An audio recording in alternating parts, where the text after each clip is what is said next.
اعوذ باللہ من الشیطان الرجیم بسم اللہ الرحمن الرحیم۔ پچھلی آیت بھی روزوں سے متعلق تھی، آیت نمبر 186۔ پچھلی ویڈیوز میں ہم وہ دیکھ سکتے ہیں ان ویڈیوز کو۔ آج کی آیت بھی روزوں پہ ہی ہے، آیت نمبر 187، رکوع نمبر 23۔ اعوذ باللہ من الشیطان الرجیم بسم اللہ الرحمن الرحیم۔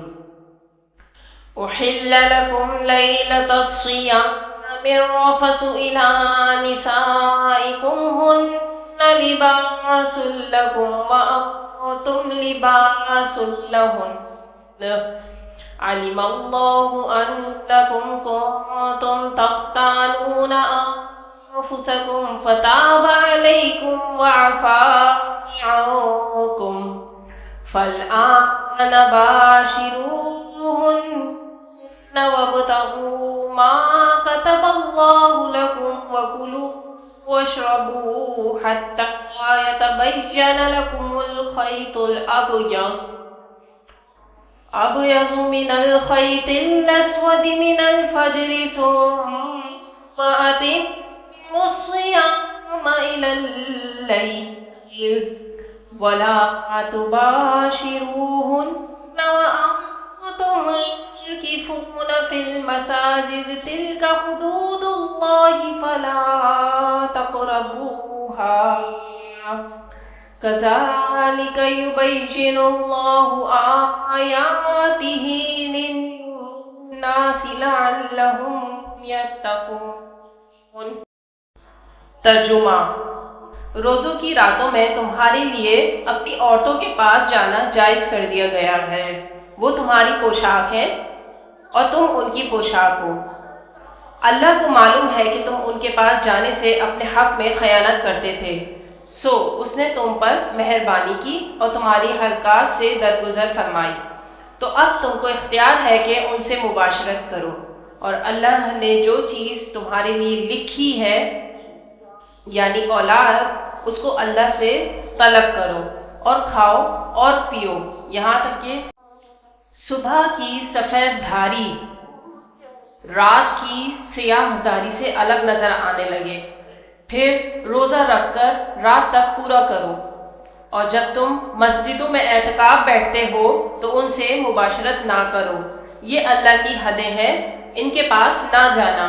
اسی طرح اللہ اپنی آیتیں لوگوں کے سمجھانے کے لیے کھول کھول کر بیان فرماتا ہے تاکہ وہ پرہیزگار بنے۔ تفسیر: اس آیت کی تفسیر کچھ یوں ہے کہ احکام روزے سے متعلق یہ آیت بڑی طویل ہے۔ یہود کے ہاں شریعت موسوی میں روزہ شام کو ہی شروع ہو جاتا تھا اور رات بھی روزے میں شامل تھی، چنانچہ تعلق ضرب و شوق بھی قائم نہیں ہو سکتا تھا۔ ان کے ہاں سحری وغیرہ کا بھی کوئی تصور نہیں تھا، جیسے ہی رات کو سوتے روزہ شروع ہو جاتا اور اگلے دن غروب آفتاب تک روزہ رہتا۔ ہمارے ہاں روزے میں نرمی کی گئی ہے، ایک تو یہ کہ رات کے روزے سے خارج کر دیا گیا، روزہ بس دن کا ہے اور رات کے وقت روزے کی ساری پابندیاں ختم ہو جاتی ہیں، چنانچہ رات کو تعلق ضرب و شوق بھی قائم کیا جا سکتا ہے اور کھانے پینے کی بھی اجازت ہے۔ لیکن بعض مسلمان یہ سمجھ رہے تھے کہ شاید ہمارے ہاں بھی روزے کے وہی احکام ہیں جو یہود کے ہاں ہیں، اس لیے ایسا بھی ہوتا تھا کہ روزوں کی راتوں میں بعض لوگ جذبات میں بیویوں سے مقاربت کر لیتے تھے، لیکن دل میں سمجھتے تھے کہ شاید ہم نے غلط کام کیا ہے۔ یہاں اب ان کو اطمینان دلایا جا رہا ہے کہ تمہارے لیے روزے کی راتوں میں اپنی بیویوں کے پاس جانا حلال کر دیا گیا ہے۔ ہن لباس لکم وانتم لباس لہن، یہ بڑا لطیف کنایا ہے کہ وہ تمہارے لیے لباس ہے اور تم ان کے لیے لباس ہو۔ جیسے لباس میں اور جسم میں کوئی پردہ نہیں، ایسے ہی بیوی میں اور شوہر میں کوئی پردہ نہیں ہے۔ خود لباس ہی تو پردہ ہے، ویسے بھی مرد کے اخلاق کی حفاظت کرنے والی بیوی ہے اور بیوی کے اخلاق کی حفاظت کرنے والا مرد ہے۔ بہرحال مرد و عورت ایک دوسرے کے لیے ایک ضرورت بھی ہے اور ایک دوسرے کی پردہ پوشی بھی کرتے ہیں۔ تم ایک کام کر رہے تھے جو گناہ نہیں ہے، لیکن تم سمجھتے تھے کہ گناہ ہے، پھر بھی اس کا ارتکاب کر رہے تھے۔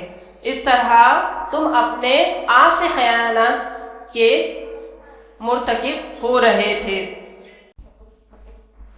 फताब अलैकुम, तो अल्लाह ने तुम पर नजर रहमत फरमाई। वअफा अन्कुम, इस सिलसिले में जो भी खताएं हो गई हैं वो सब की सब माफ समझो।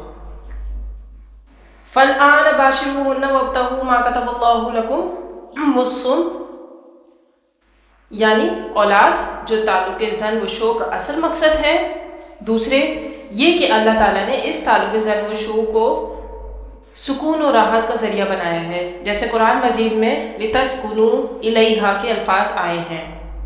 इस ताल्लुक के बाद एहसास के तनाव में एक सुकून की कैफियत पैदा हो जाती है, और इसमें यही हिकमत है कि रसूलुल्लाह सल्लल्लाहु अलैहि वसल्लम अपने हर सफ़र में एक ज़ौजा मुहतरमा को ज़रूर साथ रखते थे, इसलिए कि कायद और सिपह सालार को किसी वक्त किसी ऐसी परेशान कुल सूरत हाल में फैसले करने पड़ते हैं कि जज्बात पर और एहसास पर दबाव होता है।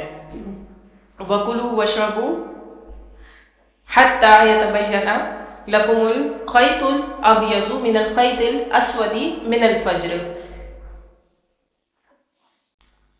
यानी जब शहर नुमाया होता है, सुबह सादिक होती है, उस वक्त तक खाने पीने की छूट है, बल्कि यहाँ वकुलू वशरबू और खाओ और पियो अमर के सईगे आए हैं।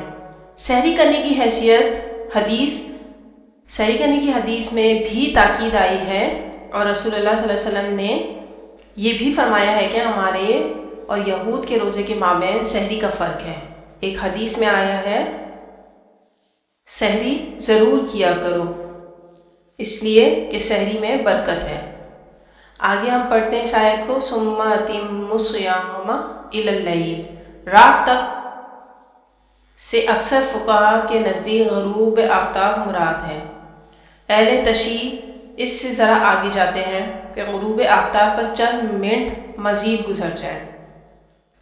ये रियायत जो तुम्हें दी जा रही है, इसमें एक इस्तिस्ना ये है कि जब तुम मस्जिदों में एहतिकाफ में हो तो फिर अपनी बीवियों से रात के दौरान भी कोई ताल्लुक़ कायम ना करो।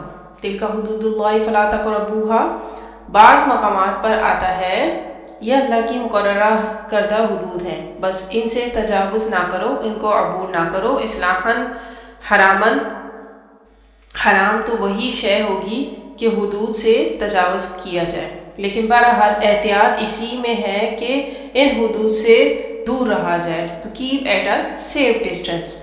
आखिरी हद तक चले जाओगे तो अंदेशा है कि कहीं इस हद को अबूर न कर जाओ।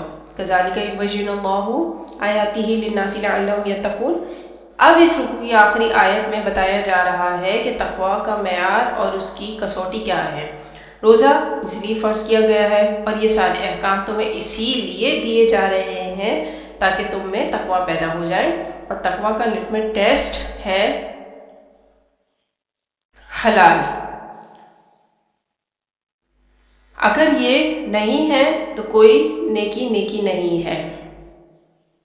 तक़वा क्या है, अगली आयत नंबर 188 में पढ़ रहे हैं, और यहीं हम रुकू भी ख़त्म कर रहे हैं अपना 23वां। वला तअकुलू अम्वालकुम बैनकुम बिलबातिल वतुदलू बिहा इलल हुक्काम लितअकुलू फरीक़म मिन अम्वालिन नासि बिल इस्मि व अंतुम तअलमून। तर्जुमा, और आपस में एक दूसरे का माल नाहक ना खाओ, और ना उसको रिश्वत हाकिमों के पास पहुंचाओ, ताकि लोगों के माल का कुछ हिस्सा नाजायज तौर पर खा जाओ, और इसे तुम जानते भी हो। तफसीर, ये तक़वा के लिए मेयार और कसौटी है। जो शख्स कुल अहलाल पर काने हो गया वो हराम खोरी से बच गया, वो मुत्तकी है। वरना नमाजों और रोज़ों के अनबार के साथ साथ जो शख्स हराम खोरी की रविश इख्तियार किए हुए हैं वो मुत्तकी नहीं है। मैं हैरान होती हूँ कि लोगों ने इस बात पर गौर नहीं किया कि अहकाम की आयत के दौरान ये आयत क्यों कर आई है। इससे पहले रोज़े के अहकाम आए हैं, आगे हज के अहकाम आए हैं, फिर कताल के अहकाम आए हैं। ان کے درمیان میں اس آیت کا کیا حکمت ہے؟ واقعہ یہ ہے کہ جیسے روز کی حکمت کا نقطۂ عروج یہ ہے کہ روح انسانی میں تقرب اللہ کی طرف پیدا ہو جائے، اس طرح احکام صوم کا